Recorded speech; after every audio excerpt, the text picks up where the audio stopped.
How do I start this thing? I totally forgot. Can I please flip a table over? I might just put my laptop. Hey guys, welcome back to Turbo Force Network. I am your host, SD001, and joining us today is my co-host, Turbo. Hey. And we've got Actionwolf with us. Hello. And last but not least, we have...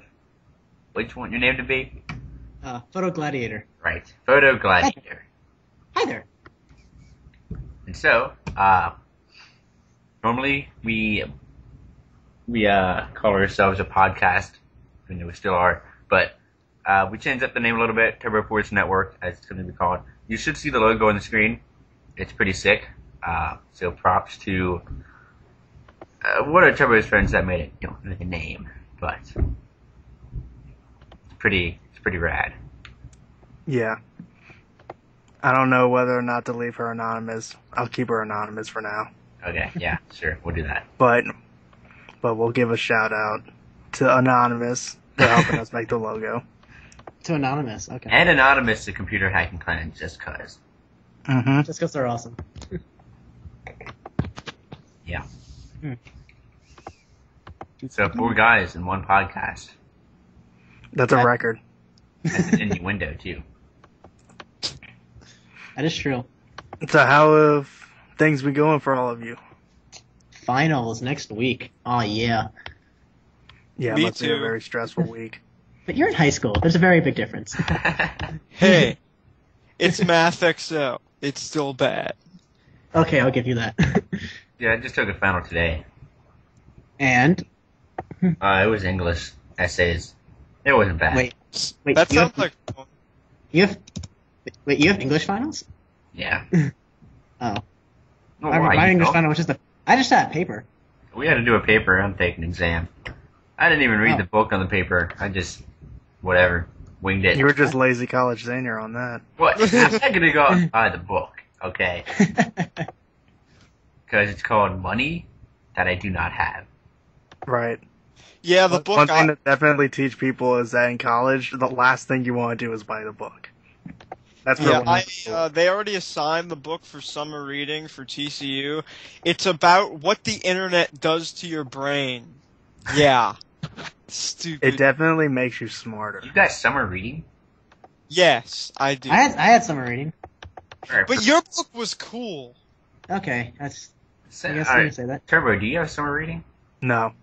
Okay, I don't either. I only had to take one English class for my entire college career. Well, I only have to take 2, but if I get a high enough score on the AP test, I'll get out of both of them. Oh, nice. Oh. Yeah, I'm Well, good officially luck to done that. with English. Oh, wow, I'm officially done with English. Like, that just dawned on me. Really, That's pretty Nick? cool. Yeah. Nick, you Yep. know when I was officially done with English? Freshman year. The first quarter of freshman year. Yeah. If I would have not failed that writing exam, I could have tested out of English completely. But no, I freaking failed that. Hey, well, in college, I have to take 2 full years of foreign language. Yeah. Oh, That Sounds Yeah, just like too. high school. I would not want to go through that. that's 2 full. Wait, so that's 2 full years. So that's 4 semesters. Yep. Yes. 4 Oh, semesters. Whew. I am since I hated Spanish and I sucked at it, I think I'm gonna do French. Yes, do French. I Right. took French. I'm taking French. Do it. Oh man. Yeah. But hey, when my- I finally get to go to Disneyland Paris, I'll understand everything that's going on. You'll understand Oh. all the names that they're calling you. And then you can call them That's names a in English, and they'll be like, "What did you say?" That probably won't work. Most people there speak English and French, they just prefer to speak French.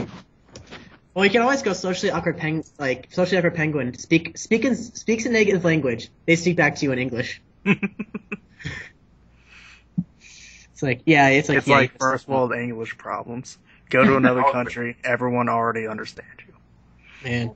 Yeah. That Well, like I know they always do like it whenever you make an attempt to at least speak in their language. They like Yeah. it, even if you completely butcher. Oh, and my personal favorite, when I was on the Mediterranean cruise, the restaurant we had to meet at was called Laplace, and we naturally say it Laplace, from down here. But there were other people on the cruise who were like, we gotta meet at LaPlace. And I'm like, oh my god. Oh my Definitely god. not the place. Yeah, there's a slight advantage with taking French if you live in Louisiana. Yeah, because we know so much French already, just because Yeah, it's no. so intertwined. See, that's what I thought was It's- so hilarious. I remember pre-Katrina, a couple of days before it, they ended up moving the news networks out of town, and they switched over the local dear. channels over to, I think, in Florida. Oh, And nobody knew how to pronounce any of the cities or parishes or anything because So here we are they in didn't know anything. It's like here we are in a Tagabahoa parish. Yeah, Saint Tammany and Although I Come will admit that Just- some of our pronunciations around here aren't correct. Oh, you know the one that I Some hate of- the most? New Orleans. It's New Orleans, not New Orleans. Oh, whenever I hear that, like New- whenever in an New airport in Orleans. St. Louis, I'm just like, no. The worst is my roommate. For like the first like week and a half, he's like, "So you're from Nolens?" I'm like, "No, I am from." Like That they New always say that in the Say it. movies. It's that in the movies, and like it's supposed to like try to reenact a Ninth Ward thing, and that's not even close. That's no. And you know, the only time I'm okay with New Orleans is in the song "Do You Know What It Means to Miss New Orleans?" because they did it so it could rhyme. That's Well, okay. I usually get it if they do it for like. I'm okay if they do it for like almost like dramatics. I'm okay with If they do it for like rhythmic purposes within a song, I'm okay with it. Yeah, exactly. That's. Oh, But no. because there's been words that have been butchered way worse to get them to rhyme. is So- the French city named Orleans or Orleans? it should be Orleans. It So why is probably- it so bad to say New Orleans? Because I don't they know. Americanized it. They're We have to Well, Americanize everything. well, hey, look, New Orleans is not the worst Americanization I've seen. In Kentucky, there's this town, they call it Versailles when it should be Versailles. They call it Versailles. They sound like a bunch of... I would call it for sale. For sale. Yeah. It's Versailles. This town Versailles. is for sale, guys. It's Versailles. Oh, really? How so, much is wait. No. So like one thing about like being like having so much French kind of like terms around you is when I came here and whenever I'm in Chem Lab, it's a burette, right? I cannot tell you how many times I have mispronounced it as burette because I mean the et just disappear. Yeah, I know. Like, for I'll admit there's probably a couple of things that I look at it and I pronounce it in a French way yeah, me just too. because I'm so. Yeah. Mhm. But And- there are some things we don't pronounce correctly, like poidrus. I think it's supposed to be poidras, but what What is draws? Yeah. I know in my statistics class they had we were learning Poisson distribution as my professor's calling it, but it's actually Poisson or something. Yeah, it's like Well, there's another there's like word. it's I don't know. It was pronounced a little bit differently than he was pronouncing it. and you know one I thing had the same thing in Chem there. Yeah. Go ahead, Andrew. thing about languages is like when you look at other languages, why did they have to make English so confusing? Like if you don't grow up with English and you try to learn it, it's the most confusing language ever. It is. Because No, it's yeah. like, this always means this, except for this time, this time, this Right, time, that- this time. It's like, wait, what? There's it's like not so. maybe one It's or like, two. hey guys, you're gonna learn a language. Okay, so there's there, and there. They mean There's three also different red, things, red, and and they're red. also spelled differently. Oh, that's right. There's red, and red. Yeah. No, red, red, red. They're all spelled the same. R-E-A-D. And then there's the and the. And then The it's and just the. like, okay, It's the anyone that same- comes it's the into this same word. language is just screwed. Oh god, don't even get me started on like slang as well. Like Oh, their God. languages, like Yeah. one thing about like the Indonesian language, this is really cool.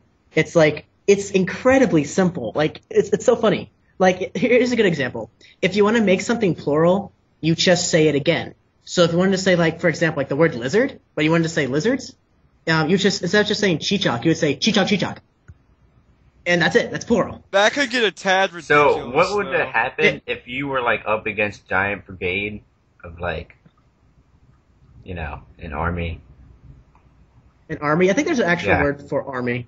and you're a scout, and then you relay back over the walkie-talkie, like, there is Marine, you know, that, you die before you got all that back. Marine. You shot.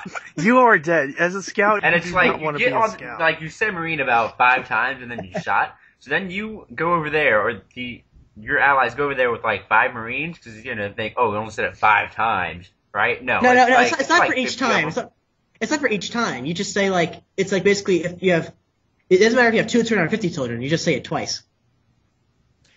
Like, instead of adding an S, they say the word Yeah, again. yeah, they say it I twice. see. So it could be like yeah. So it's not like as many times. I mean, that would get ridiculous. I mean, if there are like 1,000 things. I know Like, that. good luck. And also one more thing about it is like the only 3 tenses they have is you have done it, you are doing it, or you're going to do it. You will do it. That's it. No, nothing else. There's no None of those past participles. past perfect participle, past all perfect that participle. stuff. Oh my god! There's so I many different I particles. remember like 5th grade having to learn that stuff, and it was just like It makes know it it's seem so- like the only way you can be a grammar Nazi is in the English language, because every other Exactly. language is much less confusing. oh my god, yeah. You know, what's interesting? One thing I found out, because I've been to Texas a few times, touring TCU and whatnot, they use y'all differently there than we do. I've heard one thing is that they like to give more emphasis on it. Like, here's how it works there. For us, most of us only don't say y'all for a singular person, and y'all is just y'all. Whereas there, y'all is a singular person, y'all too is multiple people, and then there's a whole bunch of other stupid rules for how to use y'all. No, y'all is supposed to be simple. It's supposed to be multiple. Yes, but leave it to the Texans to overcomplicate y'all. Oh my god. I mean, it's like the only time I was talking to someone that say y'all, it's usually I mean if I implying y'all and your family. You and your family, excuse me. Or just you and a group of people, like you see a bunch of friends, how are y'all doing? Or something. I mean, but they managed to make y'all complicated. I'm like, wait, what? Nobody else says y'all other than the South. Well, but but then it's like like up north you've got like what they call betcha. like all soft drinks pop, and I know like off on the These west they guys- have These Hella. guys- Caramel. You got caramel. Yeah, Carmel. And Oh, then and in the it's West Coast, caramel. you got Hella. Yeah, Hella. Oh, I God, like that one, Hella. I don't know why. I have to disagree with you. I hate hella with a I passion. do too. It's so stupid. Ugh, I don't like it, hella. it grew on me for a while. Yeah, that's but so you know saying that it. those people are like, huh, you guys say y'all. Yeah, You must be. y'all sound Yeah, exactly. retarded. You must be Like, if very you take a step back and look at it, sounds pretty dumb. What was hilarious was when I went to Florida after Katrina, those people, when I first got there, they treated me like a freaking novelty item. It got really annoying. Wait, really? They're like you're from the South? You from Louisiana? Yeah, they treated me like they're like I have a southern accent, and I really don't think I do. You But- don't. You don't. None of us do. Exactly. Oh yeah. First And question I always get is that. then It's like, where's your southern accent? once the novelty wore off, they started to be jerks. Yeah, like the. No, So it like, went from bad to worse. Was that what the hypocrite story? No, that was from my 7th grade school. That no, kids at the school in Florida were at least intelligent. Okay, good. Actually, do you want to explain that story so people know what we're talking about? Okay, so in 7th grade, I went to a school.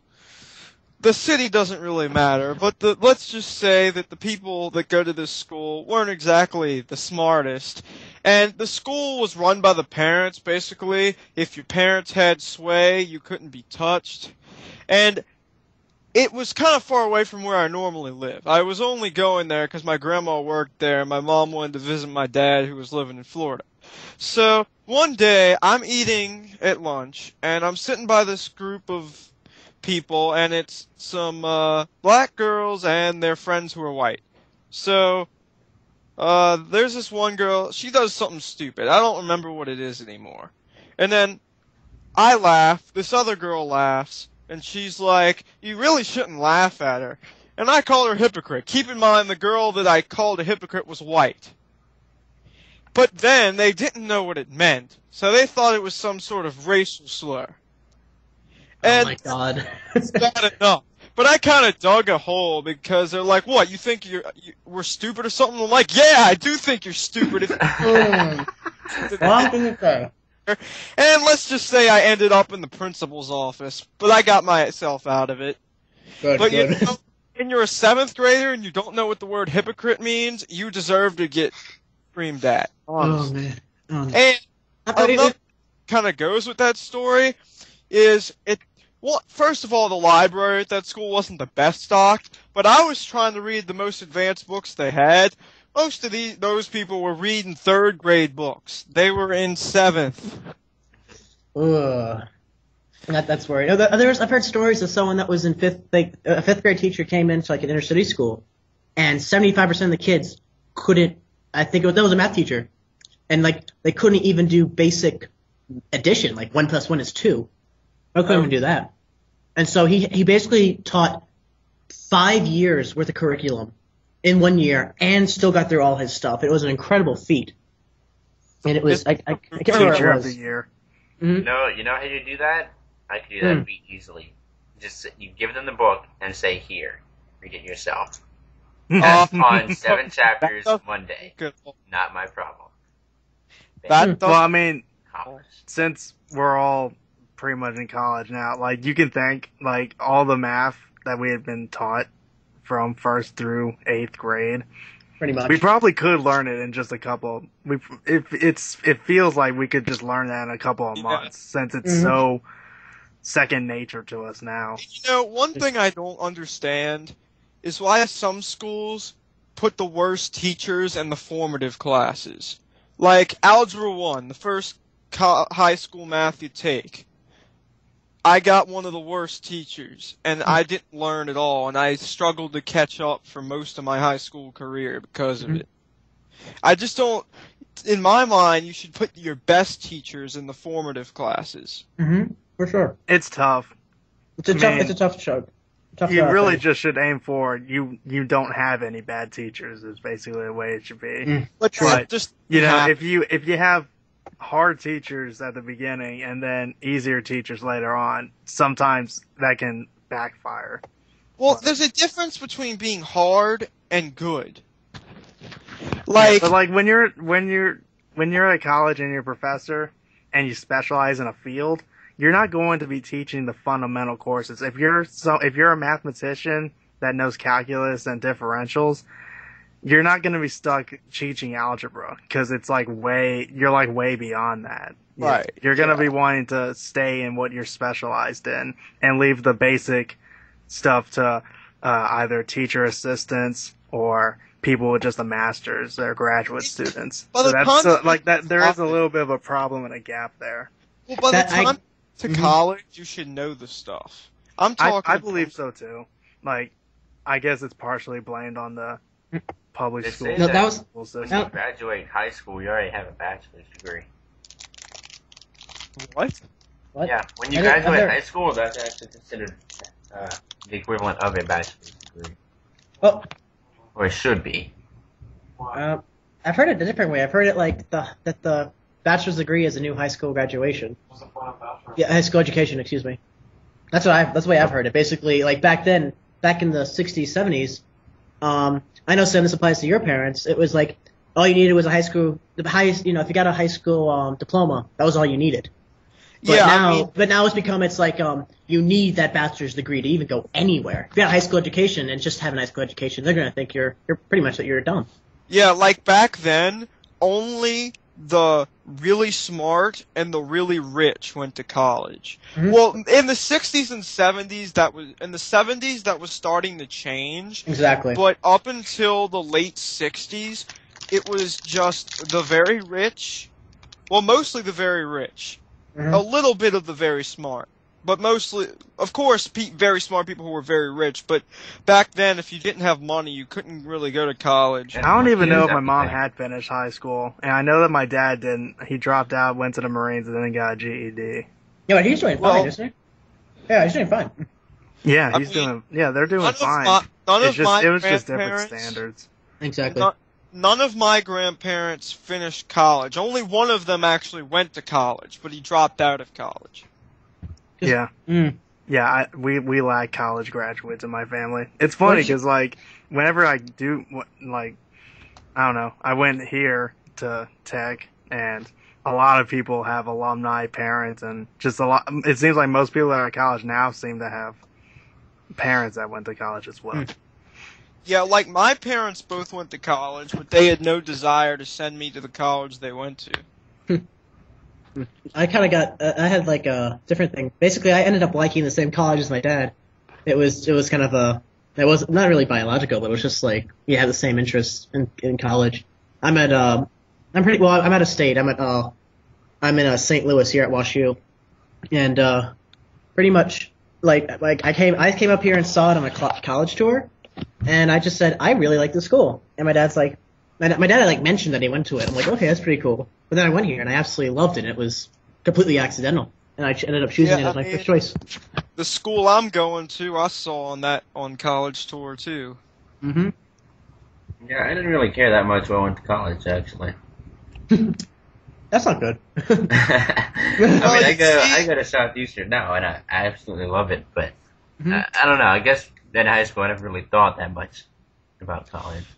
Well, for me, I started thinking about college like Sophomore towards year? the end of my sophomore year. Yeah, when I went in college, I was like, I guess I should finally think about like what I want.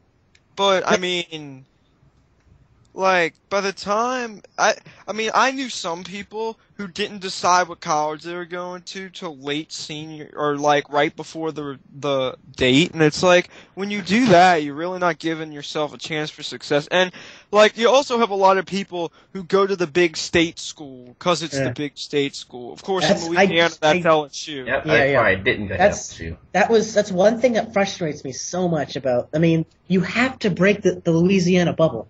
You have to break that bubble. Because if you get stuck... But then you become a hipster, Ryan. LSU's too mainstream. Too mainstream, that's right. Well, to tell you the truth, when most of my graduating class is going to LSU, I'm going as far away as possible. I know exactly what you mean. No, I mean, like, that's one thing that I found very frustrating. The thing that kind of really gets me is there are these people that have, A, the funds to go wherever they want, B, the intelligence to go wherever they want, but yet they still, just because everyone else is going to LSU, I'll go to LSU. It's like no. You can go to UCLA. You can go to UCLA. You can go to Ole Miss if you want. You can go to anywhere up in the north. Most places up in the north. Just break out of Louisiana. I know two people. Do that. I feel like there's just some people that love right where they're at, and they're not even gonna think they're not even curious about like exploring the outside world, which I'm the same way. Like, I don't even know if I ever leave the United States in my life. Because we're fortunate in Louisiana to have jobs, and if you go out of state, you don't have that. You've got out of state tuition to pay. Well, see, there are other states that have programs like TOPS. Yeah. But I mean, here's the thing: you've got. I know two people in my grade that one of them, I don't know whether he got in or not, but I know he got into better schools. He was considering going to Harvard, but he ultimately went to LSU. It's like, you're just wasting your time. But, and then the other one, he could have gone to Georgia Tech, but he went to LSU. But, I think the main reason is these are the kind of people who want to remain being a big fish in a small pond. They don't want to go to a school where they're not going to be one of the smartest people anymore. Because in high school, they were so used to being the top. They don't want to not be that anymore. And this is also no offense to LSU. LSU is a wonderful school, and no doubt. It has great programs. They produce many PhD students who are wonderful, very intelligent people. I'm not any disregard to LSU. It's just sometimes the reasoning for going to LSU is a bit frustrating. Yes, and also it's a bit of a party school. And that's one thing I didn't want to. I'm not huge in the party. There's a lot of people in my class who are going there because of that, and I mean that's an awful reason to pick a school. Another awful reason to pick a school is if either A, your friends are going there, or B, your girlfriend is going there, because things change. You don't want to make a 4-year or more decision based on who your girlfriend is, because that could change. I mean, if you break up maybe like 2 months there, you're gone. Your whole reasoning for going to a school is gone. Yeah, no, I kind of made that mistake myself, but I will say that it definitely, yeah, like it was a mistake, but at the same time, it's like plenty of good things have come out of that. So I can see. Like, That I whole mean, transition of the big fish thing that Andrew mentioned earlier, Mhm. or Actionwolf, that was the opposite for me because I graduated in the bottom 50% of my high school class, Mhm. but here I'm in the top 5% of ACT scores, and I was put into the honors program. So it was a Oh complete my switch of the opposite way for it me. varies from person to person for sure. Yeah. Yeah, and I mean, and it also comes with the two people I was talking about are very arrogant people who can't stand to be topped. Oh. So, like, one of them, when I told him I got a 36 in reading on the ACT, he threw a hissy fit at me because he couldn't bear the fact that I did something better than him. God, he would hate it here. He would absolutely hate it here at WashU. Oh, I know. Now, WashU, that's one thing I loved. I wasn't the smartest person anymore. No one was coming after me for anything. And it's for me, it's a humbling feeling, which is good because I don't get full of myself. Yeah, Which I is mean, really good. yeah. And the other thing is, like, I'm actually looking forward to not having the high standards because, like, I have a 3.9 GPA, and I'm, like, 35th in my class. That's gonna change. That's gonna change. And, like, If you yeah. have a 3.9 GPA in college, you'll be Like, job, you'll be the job. third. You'll be either the third or the fifth in your class. As Well, long see, as you're not an art major. No, not an art major. That might change. You're not major. well, I'm going into liberal arts, but I'm not doing art. The College of Liberal Arts. What about conservative arts, huh? Okay. Yeah, I don't know how it came to be named that way. The reason why it's called liberal arts is one meaning of liberal is like wide or encompassing. Freedom. And we use liberal arts to just encompass all the arts. This is conservative art class. Like, are you painting over there, sir? Get out. It's like, yeah, conservative arts would be like, why are you drawing with a number 2 pencil? You should be using a pen. You should be using that. I'm sorry. It's just like it doesn't encompass. We're encompasses gonna one dude, strict. pencils are way better than pen. Just saying. pencils Yeah. are much pen. I still use. I see everyone here that use pens, and like especially like math and science, like how you have to scratch out so much. Hey, I have a question. Yeah. Hey, this might come off offensive, but were those people using pens for math? Were they Asian by any chance? No, that actually, not all of them. Not all of them, but a lot of them were. Exactly. They don't make mistakes. So I'll tell you what. Over at the College of Engineering here, there's way more Indians and Asians, and like there's a lot. Like the ratio of different races and ethnicities changes a whole lot between which college you're going to. Yeah, I mean, I have I no will tell idea. you that for sure. Like here at WashU, Asians everywhere. Yeah. It's gonna be Which is very- not bad. It's awesome, actually. It's very fun. It's going to be very curious to see what the ethnical makeup of the people doing history majors are going to be over at TCU. Hipsters? Is hipsters considered ethnicity? That's what Wait. I'm guessing. Is hipster considered ethnicity? Because that's what I'm guessing. No. Aha. I'm not doing history because I'm a hipster. You're in no way near a hipster. I'm doing history because it's something I've had a passion for since I've been able to walk. Yeah, that's true. He like walks 5 steps. Oh my god! 5 seconds ago, I took my first step. History. When I was 5, I would be taken on a trip. I'd see like a fort, a historical fort. I'd be running towards it. I mean, Whoa. Oh my god, that's the Alamo. Holy- when I was when I think I will was remember it. I think I was 12 when I visited the Alamo, and that it was a similar experience to that. I visited that too. I've never visited the Alamo. So yeah, speaking of liberal arts and all that stuff, we're also gonna try to focus on the topic of arts for this podcast. For sure. And I was just gonna start off by asking, well, PhotoGladiator's kind of like his name. He's kind of an artistic type person, and so him and Actionwolf and everyone. I was just gonna start off by saying, what do you think has changed with art and how cultures have perceived art over the years? I guess particularly since the Renaissance era. Well, the definition. I was just gonna say my main thing. I've seen it come a little bit less vibrant and a little bit less detailed. Well, one thing I've seen a lot is in the Renaissance, you have a lot of great paintings that are great landscapes and whatnot. And one thing, I mean, some people say it's a good thing, but I disagree a little bit. The whole abstract art thing, you can throw splotches of paint on the board and get thousands of dollars for it now. And it's just, is that art? Oh, like that's one downside of abstract. But for me personally, like I admire abstract more than I guess non-abstract, because I agree with that. Yeah. It seems like there's a lot of things in art. Like when I'm going through looking at divine art pictures, a lot of it is just of either characters from a movie or video game, or just like it's already something that was already made up by somebody else, and someone's just simply drawing it in their own way. But it's not totally original.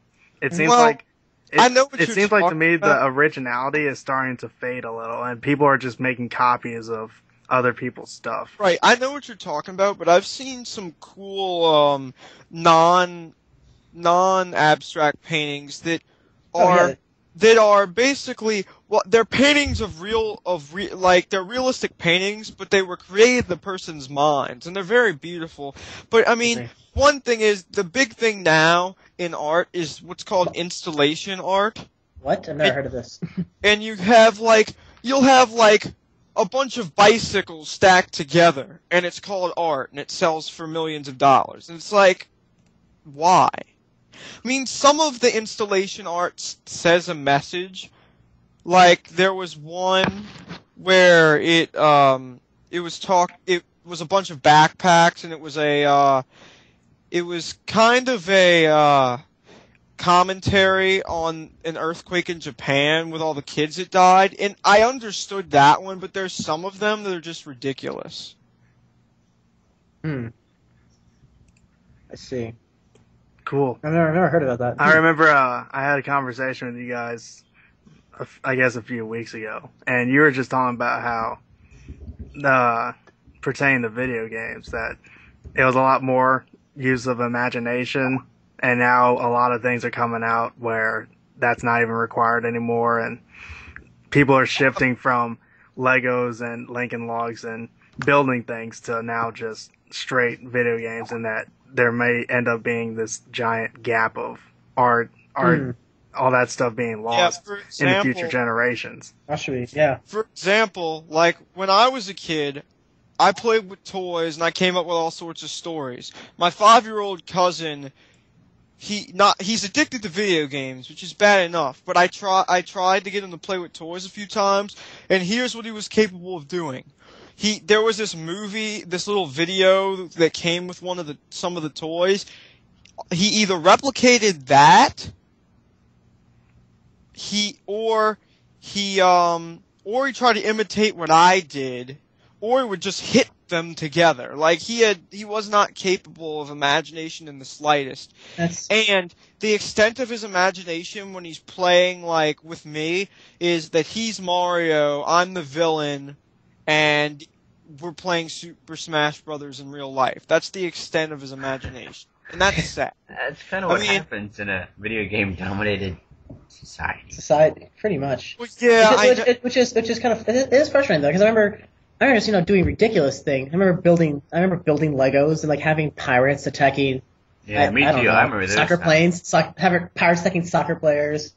Let's see, I just choppers flying around. Had an Inspector Gadget toy. I made him do like 1,000 things.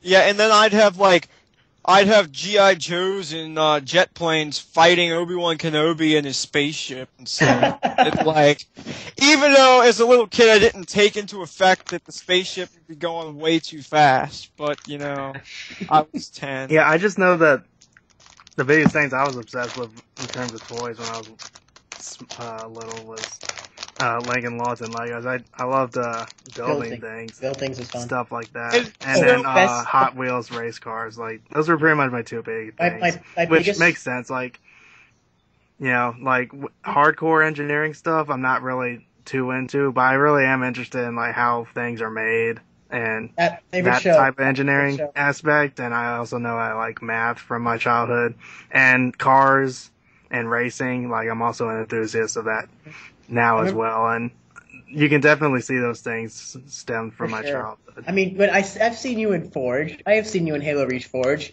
You are incredible at that. Absolutely Yeah, incredible. you are. The other thing I've seen is like the whole video games as art movement. I mean, some video games are certainly art, but video games as a whole are not art. There are some games that are, like, I'd say that BioShock is definitely art, and there's certainly other games, but Call of Duty is not art. Call of Duty is, hey, let's repackage the same game over and over again. And apparently with Black Ops 2, they decided putting in a worse graphics engine was a good idea. Yeah, I mean, trying to run a futuristic graphics engine off of a current gen graphics engine. But it's art, so it's okay. Oh, that's right. It's art. Call Excuse of me. Duty is not art. It's not. Yeah, And- I view video games as an art just because in a way it just changed with society over the years. First it was stone carvings, then it was making things out of clay, then it became paintings and drawings, and then it was movies, and I just think video games are simply the next step of things that are being incorporated I guess if in all art, of because you can games- tell stories. It's just a new way. Like, not only is Interactive you're stories. able to tell a story with beautiful images and all this stuff, but now you can actually interact with it. It's just a whole new level. I guess how it works. Just consider Call of Duty as a really crappy art. Right. Yeah, exactly. If video games are art, then Call of Duty is that little crayon painting that some kid did in 5th grade It's a and French tried to drawing. pass it off as good art, you know? It's a French drawing. Hey, this is pretty It's cool just like science splatting stuff. paint on a thing. That's the equivalent of it. Yeah.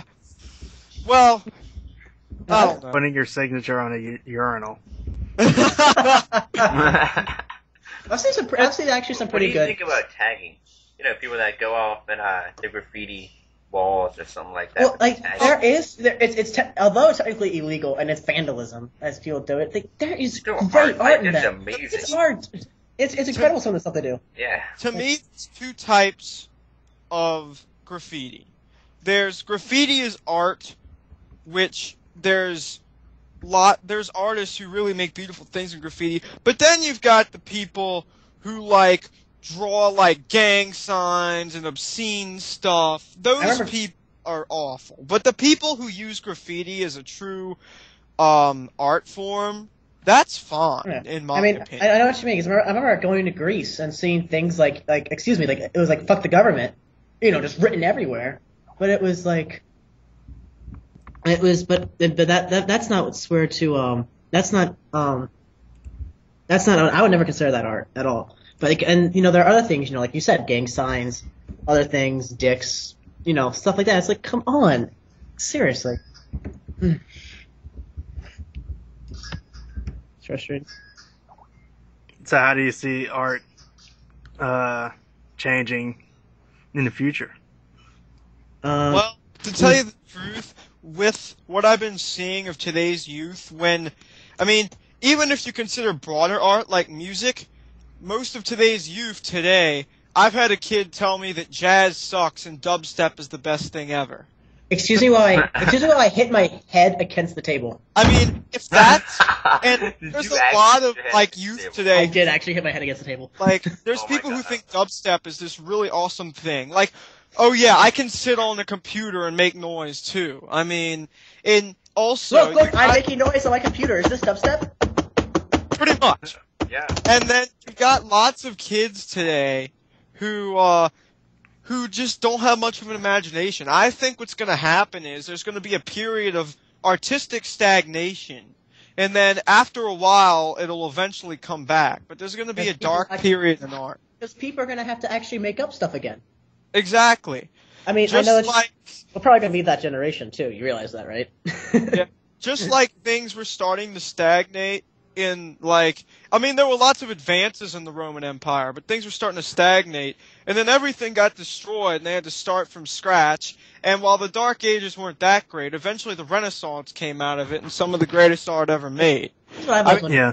Every so often, there has to be a restart, because eventually things stagnate.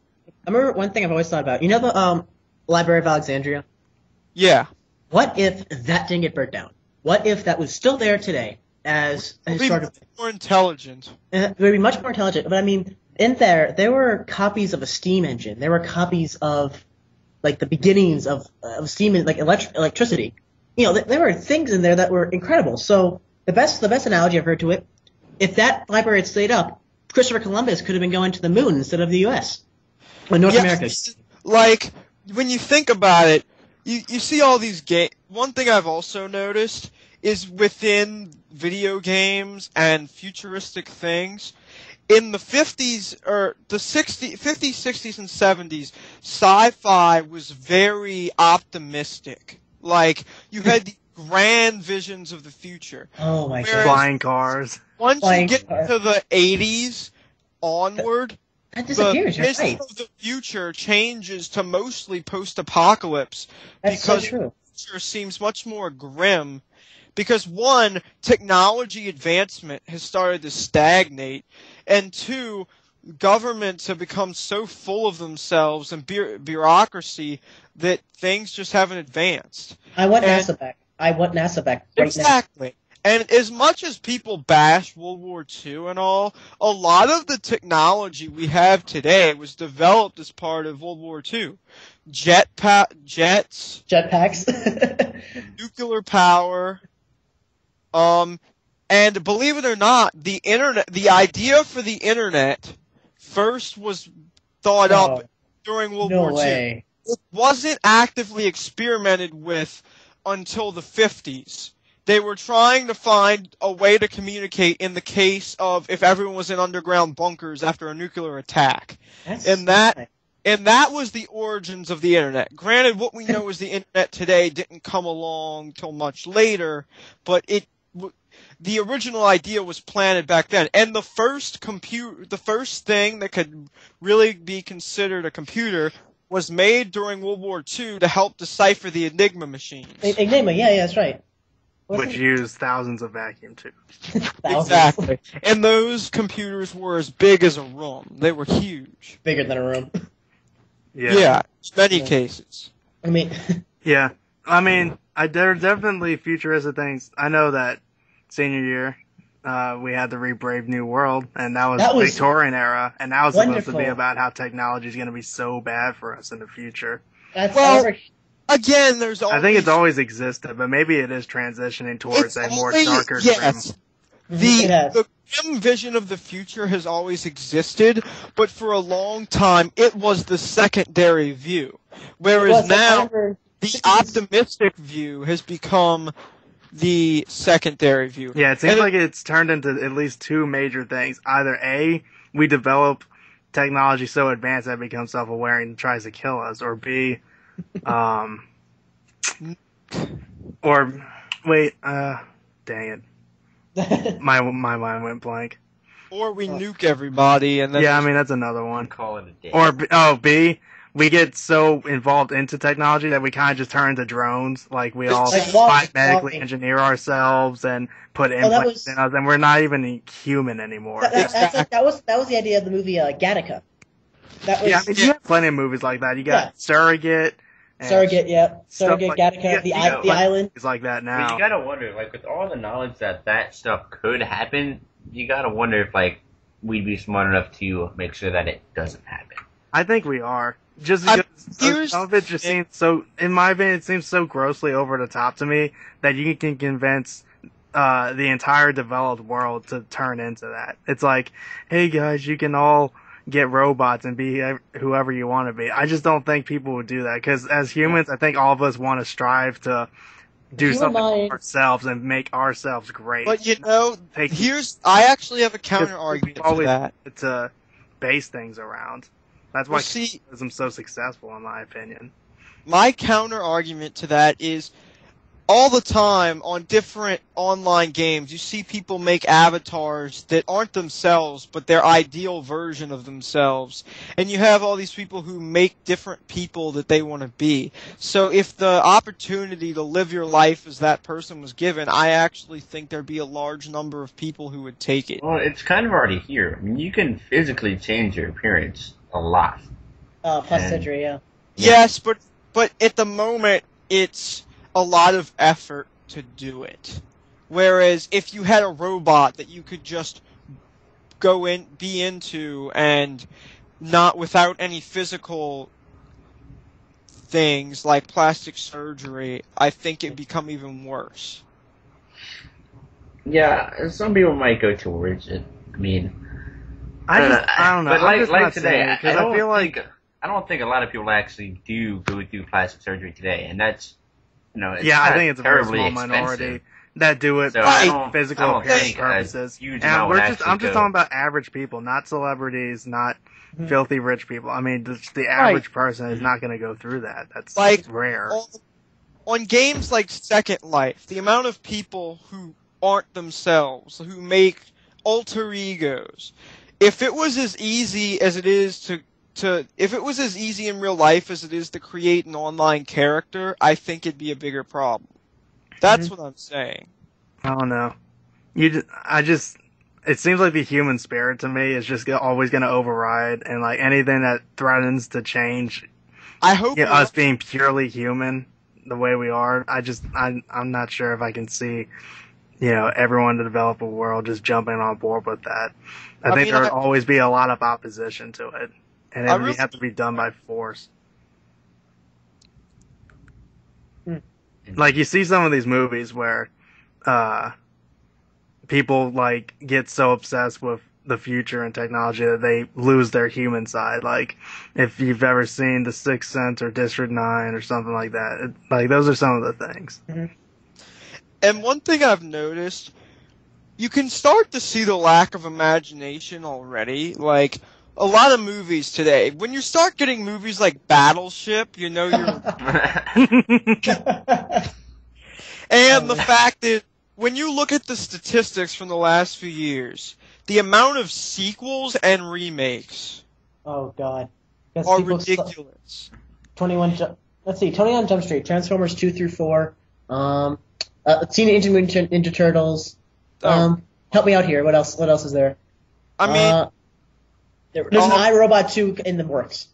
Is there really? See, Yes, there is. here's the thing with sequels. iRobot, I like. I love Will Smith. like that. That's all I gotta Me too. say. Will At least Smith. Will Smith. Here's the thing with sequels. Sequels are okay if they come up with a good expansion to the story. But then you have things like Transformers, where it's basically the same movie. Let's have two different crap load of characters. explosions, guys. I mean- Toy Story was a very good run. Yeah, Toy Yes. Story explored very different concepts within the world in each of the movies. Let's see. Like first movie, you had just toys getting lost, like a toy getting lost. That was one thing. Second one I did get a bit worried. Well, I guess that's the overwhelming thing for everyone. But what was the main thing the first one really focused on? The first one really focused on basically coming to terms of what you are, because at first Buzz did not That's true. was a toy, and 2, it came to the thing that being separated from the one you love is painful no matter what you are. Like, they were toys, but Woody was really upset when he got separated. Andrew? Actionwolf? I think the Actionwolf? mic cut out.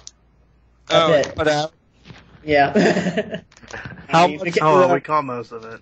Okay. You got to 2, and then you stopped. Oh, well, that's where I stopped anyway. But anyway, so Oh. two focused on the themes of, one, that a lot of times people care more about personal gain than like happiness, like the owl who steals Buzz. Materialistic, yeah. And then you've got like how true friends will never give up, like the whole going to rescue Woody. Mm-hmm. And then you've got The third one. And then within 2, you had the other sub-theme of Stinky Pete, who was so, like, consumed by his desire to be seen by people that he just became evil because of it. Mm-hmm. And I remember, third one is just growing up. Well, growing up and coming to terms that, like, you're going to have to leave some of the things you love. That's the main theme. And then you have the second... Yeah, I mean, that really is the main theme that links it all together. And one thing that's so great about Pixar's movies is most of them have a really good theme. Like, Cars is never take anything for granted. Because, like, I mean, you've got this hotshot car, just the whole world is about him. And then he ends up in this little town on Route 66 and has to come to terms with just the reality of life. And, I mean, a lot of kids' movies just aren't that deep. They aren't. You get stuff like Romeo and Juliet. Oh, dear God. I mean, you get stuff like that.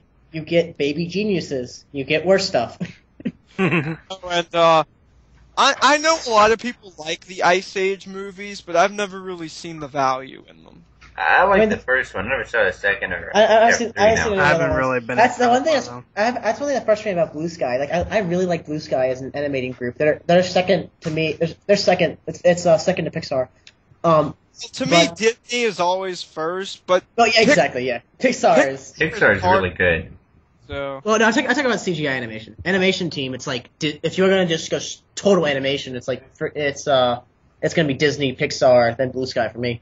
Because Blue Sky also did like Horton Hears a Who, and that was one of the best adaptations of a Dr. Seuss book I've seen. Well, you know, the biggest thing that I get annoyed with is Disney's been guilty of it too, because there are bad Disney movies. I know I'm an avid Disney fan, but there are some really terrible ones. But the biggest thing is that the biggest thing I've seen is when cartoons try to go off of what is hip at the time, like using like dude and all that stuff, that's when it goes bad. Like even when the setting doesn't call for it. Like one of the worst Disney movies, I think it's called Home on the Range. It is Home on the Range, yeah. It's about talking cows, but it's really bad. And I mean, there's some Disney movies that could have been good that weren't, but then there's some that I don't know what they were thinking, like that one. And the other thing I've seen a problem with is in today's culture, people have this feeling that if you get a franchise that works, if you just keep churning out the same thing, that's okay. Call of Duty. That's the factor of this, Call of Duty, who just... It's the same game with a few minor tweaks, and the sad part is millions of people buy every installment. I saw this. It breaks its own record every time. I saw a great thing on Imgur today. It was basically the circle of Call of Duty fans. It's like January, enjoy the game. March, hate the game. And then like summer, get even more aggravated about the game. Then like September, it's get psyched for the next game, buy the new game. January, I like the game. Yeah. that's honestly what happened. It's like it happened for me a lot fast. Like Call of Duty Modern Warfare 2, I actually liked. I enjoyed that one a lot, just because it was a little bit noob friendly, and that's what made it fun. Like the amount of kill streaks you get, the availability of kill streaks made it super exciting because you make games really really fun. But like the Call of Duty 3, it was Call of Duty Modern Warfare 3. It was just like. No, and then Black Ops, even a bigger no. World at War, no. And then it gets also more aggravating when they just copy the same engine. I mean, I've seen these same animations, like in 3 different games, the exact same animation. And you know what? The only difference really is they decided to take out the color. Like, they made the color scheme more gray. That's all they did. I remember Call of Duty 2. I could play that forever. Call of Duty 2, like actual 2, not that was a good one. That is my all-time favorite because I mean it was World War all-time favorite. Yeah, it was World War II. I learned history that way. That's how I learned some history. I learned about Vasily, the suburb of Vasily, and then like what D-Day really felt like. Not like there's no way it's anywhere near what the actual thing is. But just to give you even the smallest idea of what it was like trying to do that. Yeah. And I mean, it was just an incredible game. And then even the multiplayer was really good. And that was one of the first multiplayer is still the multiplayer. most played one. Are you kidding me? Well, as soon as the newest one that comes out is out for a few more months, then it goes back down, and then 2 is still continuously stays at the top. I mean, I can go on 2 and still get games. I get games and they're more readily than Halo 3. It's the most popular one. Mm. 4 and Modern Warfare, as in the 4th one, and 2. Those are the 2 most popular. And don't remind me about the failure of what Call of Duty 3 was. I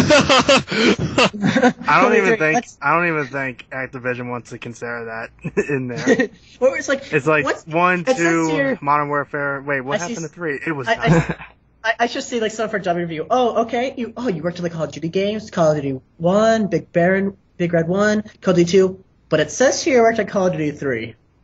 We're gonna have to reconsider you for this job. I mean, some of the things in Call of Duty 3 were some things were a good idea, like when you set bombs, you actually had to click a bunch of buttons. It was more complicated, which I liked. But the mission where you had to move the control stick to row across a river before you got blown up by bombs. I'm like, really? Okay. Come on. Really? or don't even. One thing that I hated was sometimes the quick time events got so overplayed. Like whichever all I gotta say is Call of Duty 3 is not the biggest offender of quick time events. Yeah, I can't imagine. The Resident Evil franchise, especially the late ones, takes the cake for those. Really? Like how bad is bad? What's like the worst thing? Every cutscene, there's no such thing as a cutscene. It's all quick time events. Like you sit down to watch the cutscene, and all of a sudden a button comes up, and if you don't press it, you die. It's like, oh my god. Oh my, that's aggravating. Yeah, well, I hate to kind of cut it off so short, or I mean abruptly, but we're pushing an hour here, so might be a good time to stop. Your point? My point is that it's a huge file. I don't know. Let's go with one more question and then we'll conclude. KK. While you guys were talking, I was thinking like, we have like these great artists like Da Vinci and Picasso and stuff. Like, you think there's going to be any more great artists that are known in our generation? Is it going to start moving on to great artists as in music or I think it's video game developers? Is it going to start moving into that where those people are known for that? I think the days of great artists and music are past. Yeah, music might still have a little bit longer, I guess. It has. But I've seen a little bit of inspiration from bands like bands like Fun and Gautier. I've seen they've had some things that have been pretty interesting. Yeah. Yeah, but you don't really see people that make carvings or pottery that's very well known anymore. Now it's mostly like engineering, hardcore type things, like now with a cell phone and stuff. That's when that's what's big in terms. So it's a lot more logic and the world has become more practical.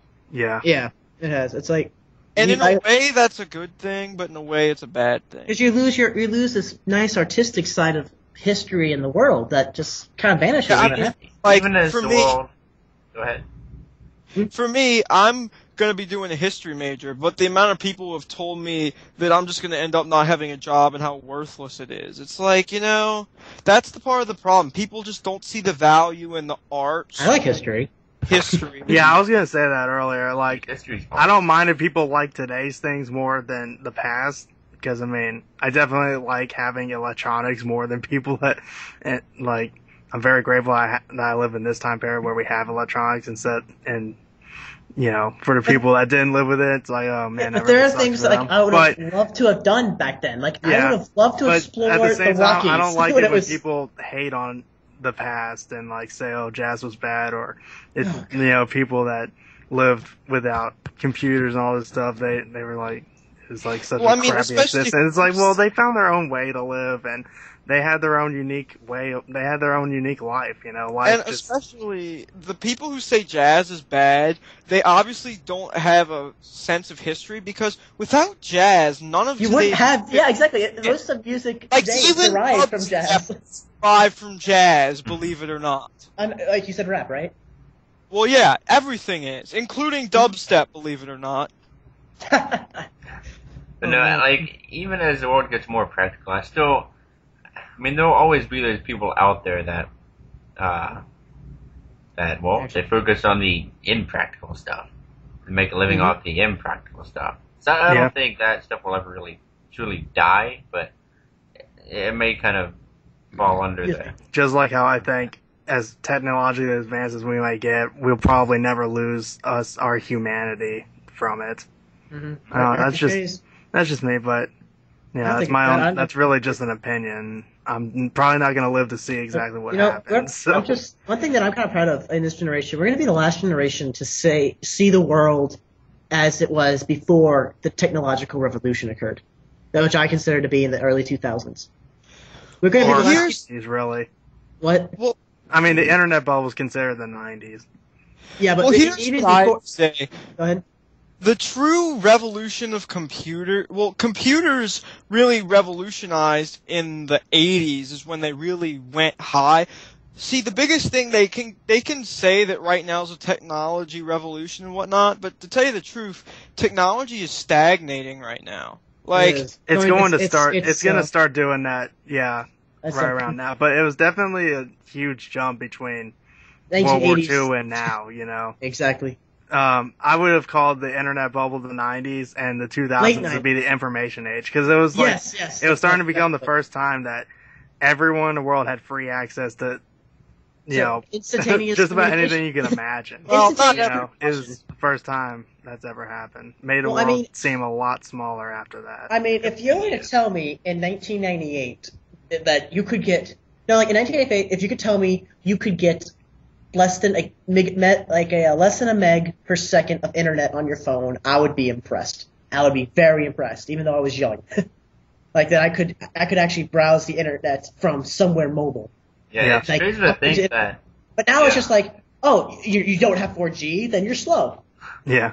I mean, it's just funny that we got all these signals and transmissions that are like invisible to us, just floating around the air, and they provide the most crucial things to our existence. I have the feeling the generation like just below us, some people, they're not going to know a time when you had to be patient for what you wanted. Yeah, and that's part of the problem.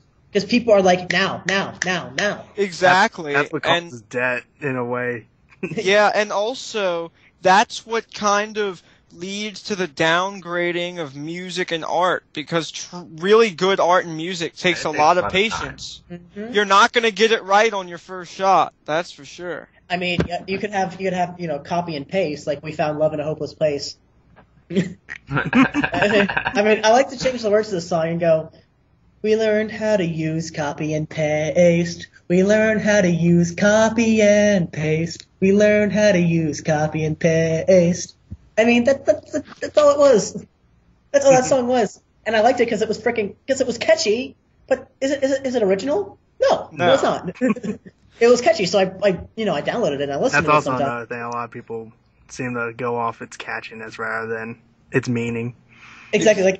I like catchy music. I like pop music for that meaning. It's catchy. It's fun to sing. Is it original? Absolutely not. Yeah, I mean, it seems like most of the top hits are for that. Yeah, you've got two different kinds of music. You got music that you can just kind of you can roll down your window in your car and blast it, and it's catchy. It's enjoyable to listen to. You can maybe even sing to it. I don't know, and then you've got music that you can kind of sit back and reflect on.